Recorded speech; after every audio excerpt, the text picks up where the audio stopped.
Dewan Perwakilan Rakyat atau DPR kini punya wewenang baru, yakni mengevaluasi pejabat negara dalam rapat paripurna DPR. Ketua Badan Legislasi atau Balek DPR RI Bob Hasan Selasa 4 Februari 2025 menjelaskan hal tersebut bisa dilakukan dengan beberapa syarat. Jika dalam evaluasi ditemukan kinerja yang tidak memenuhi harapan, DPR dapat memberikan rekomendasi pemberhentian, kata Bob seperti dikutip Tribun Timur dari tribunnews.com.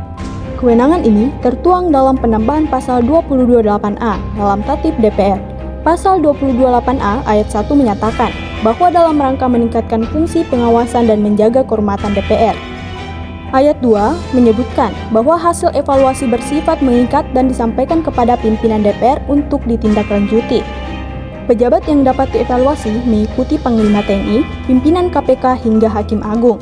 Wakil Ketua DPR Sufi Dasko Ahmad menjelaskan bahwa revisi tatip ini memperkuat fungsi pengawasan DPR dalam melakukan evaluasi terhadap calon yang telah di fit and over test dan ditetapkan di DPR.